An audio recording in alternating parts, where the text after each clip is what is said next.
A Bíblia diz no livro de Deuteronômio, no capítulo 8, nos versículos de 1 a 20. Tenham cuidado de cumprir todos os mandamentos que hoje lhes ordeno, para que vocês vivam, se multipliquem, entrem e tomem posse da terra que o Senhor prometeu sob juramento aos pais de vocês. Então, Moisés segue advertindo, alertando, avisando o povo. E o que eu chamo a atenção neste versículo? Para que vocês vivam. Então, obedecer os mandamentos de Deus para nós é um seguro de vida. Para que vocês vivam, se multipliquem, entrem e tomem posse da terra que o Senhor prometeu. Então, a obediência, ela nos abençoa. Nós somos abençoados pela obediência. Há bênçãos decorrentes da obediência. 2. Lembrem-se de todo o caminho pelo qual o Senhor, seu Deus, os guiou no deserto durante estes 40 anos, para humilhar vocês, para pôr vocês à prova, para saber o que estava no coração de vocês, se guardariam ou não os seus mandamentos. Então, era um teste, era uma prova. E sim, também foi um castigo, uma punição, uma disciplina, porque o povo foi rebelde, foi murmurador, foi medroso, resistiu ao Senhor, provocou a ira de Deus. E aí, o que eu destaco no 2? O que está no coração. Para pôr vocês à prova, para saber o que estava no coração de vocês. Para saber o que estava no coração de vocês. Então, o que está no nosso coração? Sonda-me, ó Deus, e prova os meus pensamentos. Sonda-me, ó Deus, e prova o meu coração, a minha mente. Revela o que está escondido. O que eu mesmo não quero ver. O Espírito Santo nos convence do pecado, da justiça e do juízo. Sonda, meu Deus, e prova-me. Mostra, revela. Traz a luz. E para isso, tu tem que ser humilhado, tu tem que te humilhar, tu tem que buscar a face de Deus. E é isso que Deus está falando. Que esses 40 anos serviram para revelar o que estava no coração deles. E tudo que nós passamos, né, tudo que a gente vive diariamente, revela do que nós somos feitos. O que está dentro do nosso coração. A boca fala do que o coração está cheio. Então, o que está enchendo o nosso coração? É amor? É humildade? É rebelião? Rebeldia? Orgulho? O que tem dentro do nosso coração? O nosso eu é que manda? Ou nós estamos submissos, sujeitos ao Senhor Jesus? O nosso coração é enganoso, enfermo, corrupto, é o que a palavra nos diz. Então nós precisamos que o Senhor revele o que está no nosso coração. E que quando o Senhor nos mostrar, nós possamos nos arrepender. O homem bom tira coisas boas do seu bom tesouro. O homem mau tira coisas más do seu mau tesouro.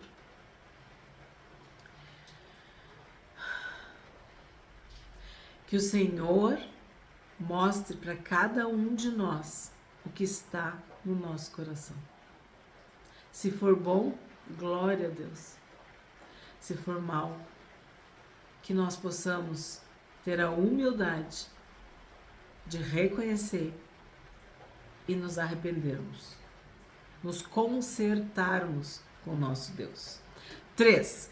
Ele humilhou vocês, ele os deixou passar fome, ele os sustentou com um maná que vocês não conheciam e que nem os pais de vocês conheciam, para que vocês compreendessem que o ser humano não viverá só de pão, mas de tudo que procede da boca do Senhor.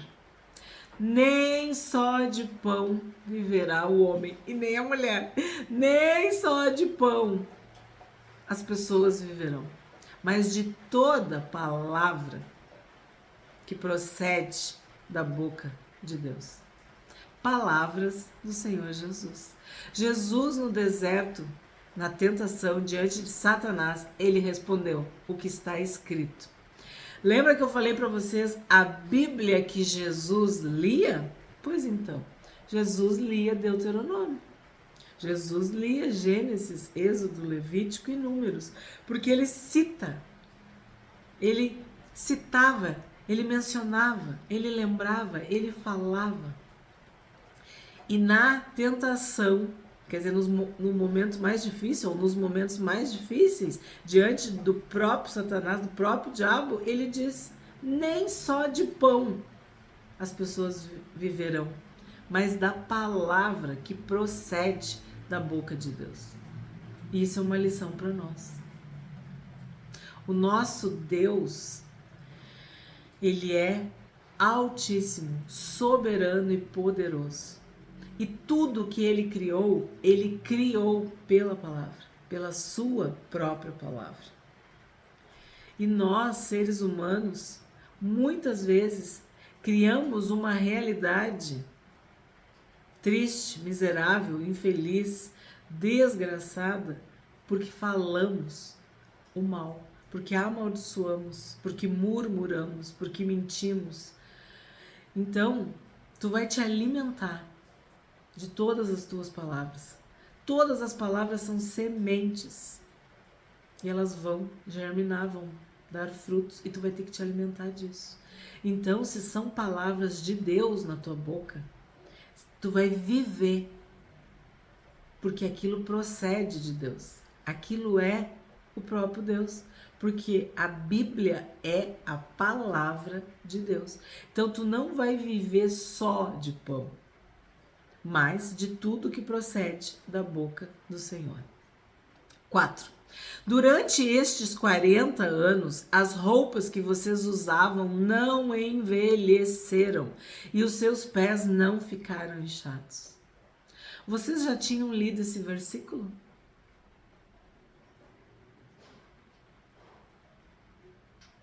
Para ler este versículo, tu precisa ter fé. Como que as roupas não envelhecem em 40 anos? Como que os pés não ficam inchados de caminhar no deserto escaldante? Quem é esse Deus que faz isso? É o meu Deus, é o teu Deus. Nós precisamos de roupas. Vimos que no Éden, Deus providenciou roupa para Adão e Eva. Então tu acha que ele não ia providenciar roupa no deserto? E não ia cuidar dos pés do seu povo? O Senhor Jesus fala para a gente não ficar ansioso. Nós, mulheres, ansiosas pelo que a gente vai vestir, pelas roupas, pelas vestes, pelo que tu vai comer, pelo que tu vai beber. Porque Deus sabe que a gente precisa. Mas isso não é o mais importante. Basta cada dia o seu mal. Devemos buscar a Deus em primeiro lugar, o seu reino e a sua justiça. E todas as coisas nos serão acrescentadas. Isso foi o que Jesus falou. E esse Jesus disse que não tinha nem onde reclinar a cabeça, que não veio para ser servido, mas para servir. E ele nos ensinou uma lição de humildade. Então tu imagina por 40 anos as roupas não envelhecerem e os pés não ficarem inchados. Só Deus para fazer isso. É o mesmo Deus que não permitiu que nenhum primogênito de Israel morresse. O mesmo Deus que abriu o Mar Vermelho. O mesmo Deus que mandou pão do céu, água brotar da rocha, codornizes. Esse é o nosso Deus. Então eu não sei que pão, que água, que carne, que roupa, o que tu tá precisando. Mas o teu Deus, o meu Deus, o nosso Deus, ele tem, ele pode. Mas o que ele quer? Ele quer fidelidade do seu povo.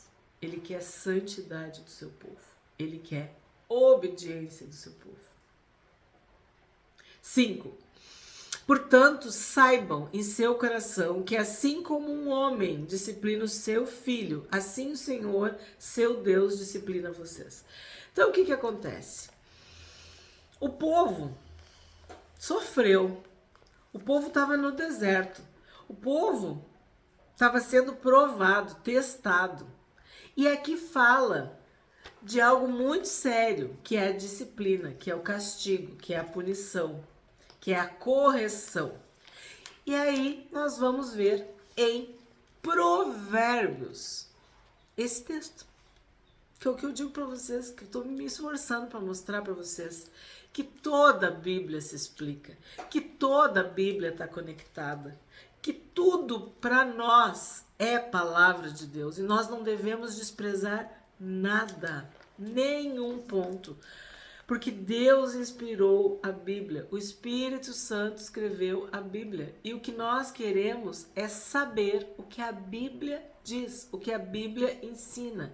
Então, estamos em Deuteronômio, agora nós vamos para Provérbios, capítulo 3, verso 12.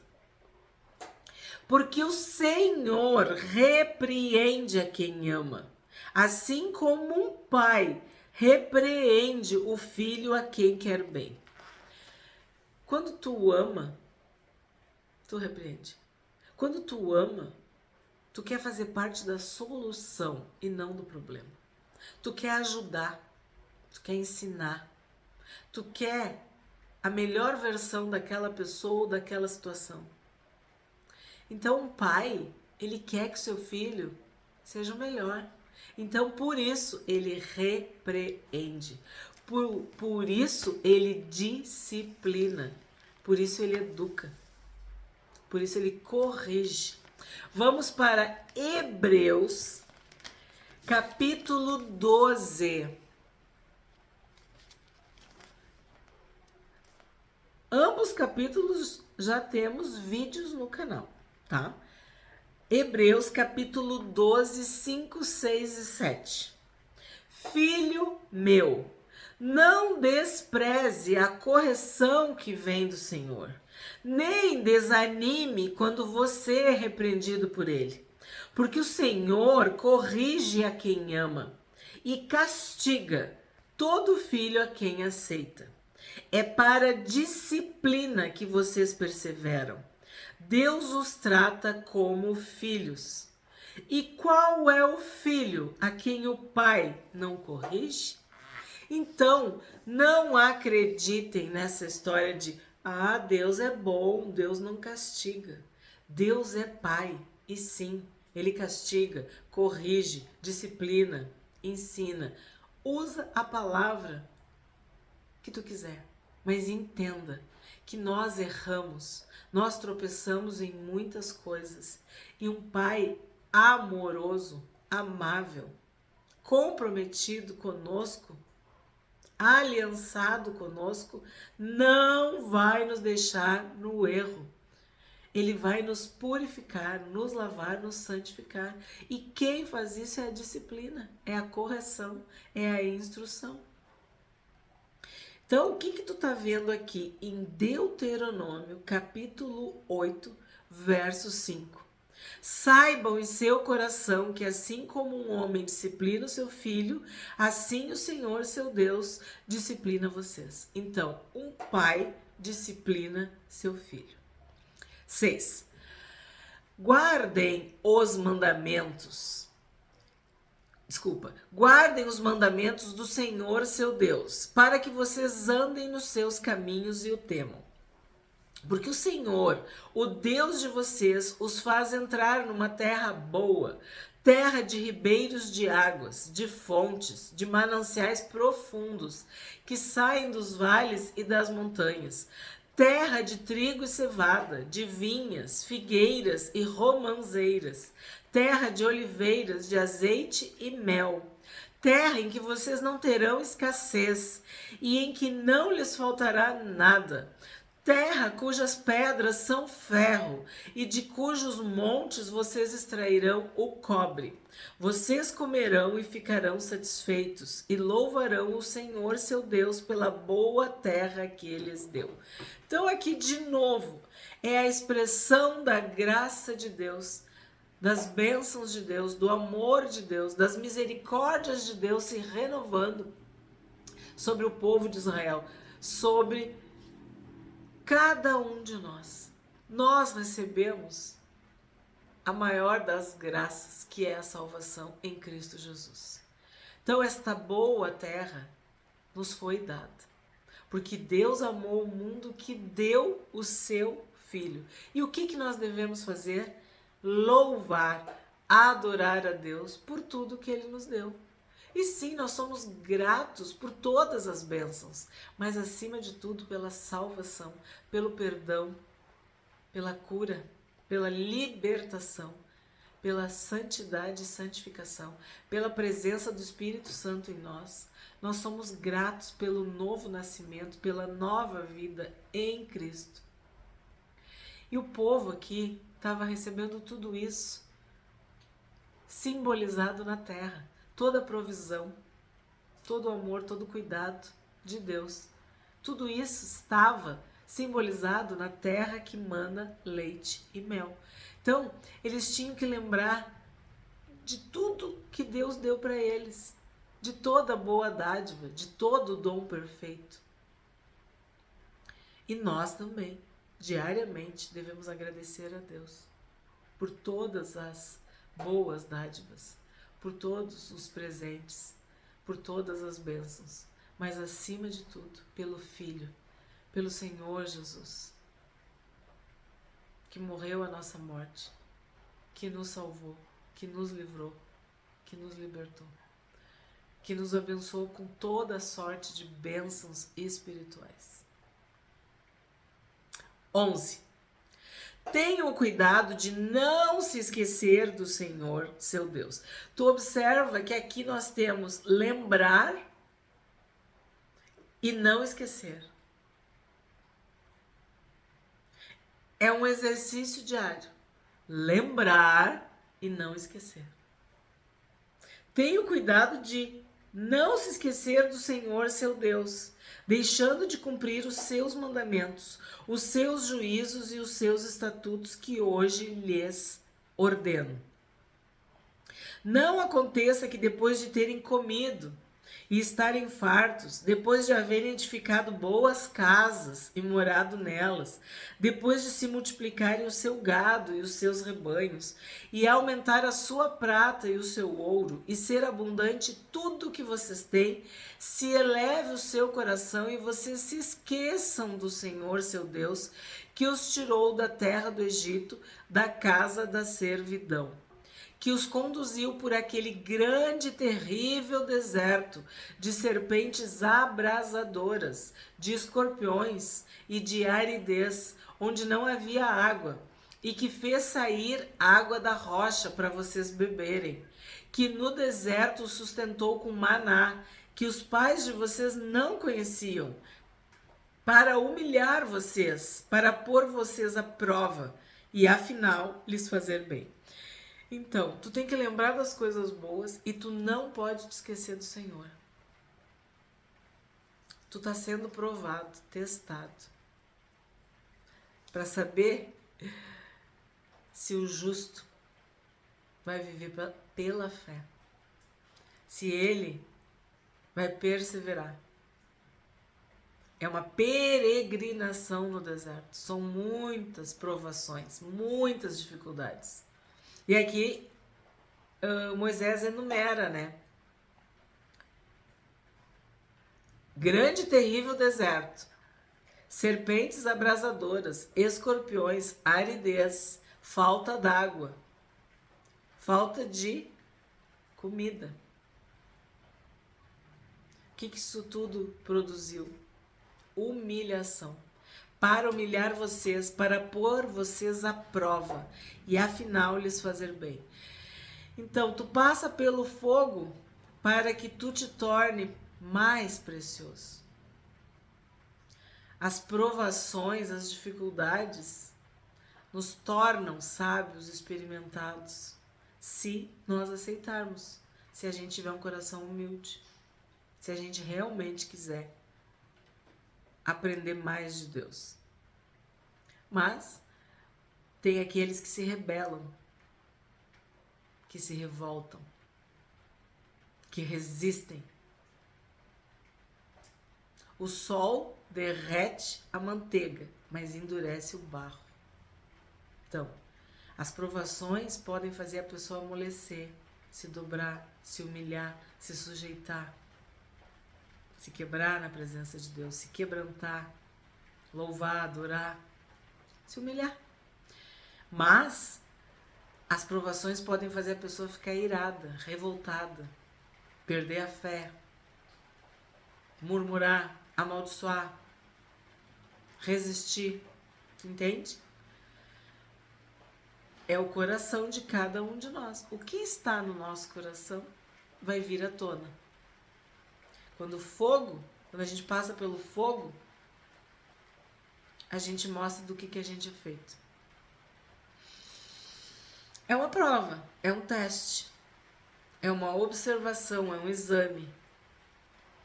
Todos daquele capítulo de Hebreus, do capítulo 11, venceram pela fé. Passaram pelas provações, pelas tribulações, pelas tentações, pelas provas, pelos testes e perseveraram e venceram pela fé em Deus. O justo, o meu justo, viverá pela fé. E aí tem essa parte muito linda. Para pôr vocês à prova e afinal lhes fazer bem. Quer dizer, tu vai ser recompensado. Tu estudou para a prova, tu vai tirar nota boa. Tu passou na prova. Tu passou pela prova. Então, no final, Deus vai te fazer bem. 17. Portanto, não pensem, a minha força e o poder do meu braço me conseguiram estas riquezas. No outro capítulo a gente falou sobre isso, né? Não fiquem pensando, né, em coisas ruins. E aqui tá dizendo, ó, não pensem, a minha força e o poder do meu braço me conseguiram estas riquezas. Quer dizer, eu venci pela força do meu braço. Então, o que é isso? É o que Paulo diz, não pensem de si mais do que convém. Não sejam orgulhosos, soberbos, arrogantes, vaidosos, presunçosos, altivos. Não se vangloriem, não se ensoberbeçam, não se engrandeçam, não se achem. Não pensem que foram vocês, é porque tu é inteligente, é porque tu é bonito, bonita, porque tu é forte, é porque tu tem uma boa família, tu foi bem nascido, né? Tem berço, teu sobrenome, tua riqueza, tua capacidade. Não foi tu. Não foi a tua força e nem o teu poder que conseguiu isso. Isso aí foi graça de Deus, foi bênção de Deus, foi favor imerecido, foi a generosidade, a bondade, a benignidade, as misericórdias de Deus. Tu tem que honrar a Deus. Tu tem que agradecer a Deus. Dar glória a Deus, dar graças a Deus, louvar o nome do Senhor. Todo dia, nas grandes e nas pequenas coisas. Agradeça a Deus. Reconheça que todo dom perfeito, toda boa dádiva vem de Deus. Que em nós não há bem nenhum. Tudo vem de Deus. Então, olha o conselho. Não pensem, a minha força e o poder do meu braço me conseguiram essas riquezas.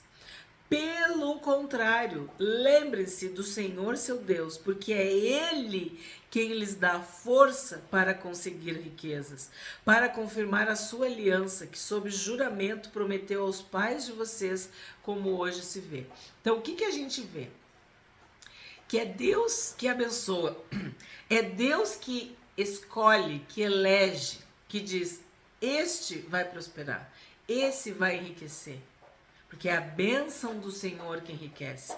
É a bênção de Deus que faz prosperar. Vimos em Eclesiastes, Deus escolhe quem Ele quer abençoar com riquezas. Então, este povo estava no deserto, sendo provado. E agora ele está indo para uma terra abençoada, uma terra fértil, próspera, rica. E aí, eles vão se lembrar de Deus? Eles não vão esquecer de Deus? Ou eles vão achar que isso é mérito deles? Que eles mereciam tudo isso?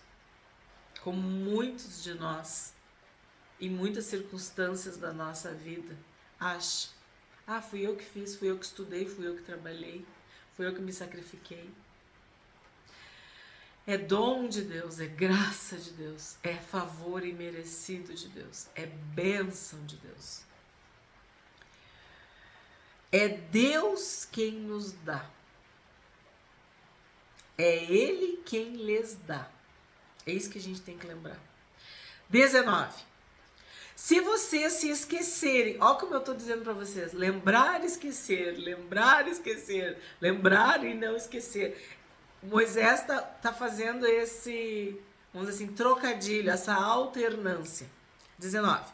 Se vocês se esquecerem do Senhor, seu Deus, e seguirem outros deuses, os servirem e os adorarem, eu lhes asseguro hoje que vocês certamente serão destruídos. Então, os idólatras serão destruídos.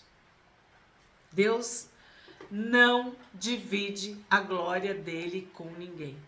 Nós adoramos apenas a Deus, o único Deus, o Senhor. E adoramos um Deus invisível, em espírito e em verdade. E vocês lembram que a gente estudou em Salmos também. Os ídolos são feitos pelas mãos humanas. Madeira, pedra, ouro, prata. Matéria. Tem olhos, mas não veem. Tem ouvidos, mas não ouvem. Tem boca, mas não falam. Tem mãos, mas não apalpam. Tem pés, mas não andam, não se movem. E quem adora imagens, ídolos, se tornará exatamente como eles. Porque eles são mortos, eles não têm vida. Então, os idólatras serão destruídos, assim como os ídolos, os falsos deuses. 20. Como as nações que o Senhor destruiu diante de vocês, assim vocês também perecerão, porque não quiseram obedecer à voz do Senhor, seu Deus. Então, a voz que nos interessa é a voz de Deus. Não é a voz do inimigo, não é a voz do mundo, não é a voz do nosso eu, da nossa cabeça. Não é a voz do tentador que oferece mundos e fundos para desviar, para enganar. Nós temos que ouvir a voz de Deus. Nós temos que obedecer à voz de Deus. E para isso, a gente tem que conhecer a Deus, para poder discernir a voz dele dentre todas essas vozes. E aqui está bem claro, se a gente obedecer a voz do Senhor, nós vamos ser abençoados. Mas se a gente esquecer do Senhor ou não lembrar do Senhor, nós seremos destruídos.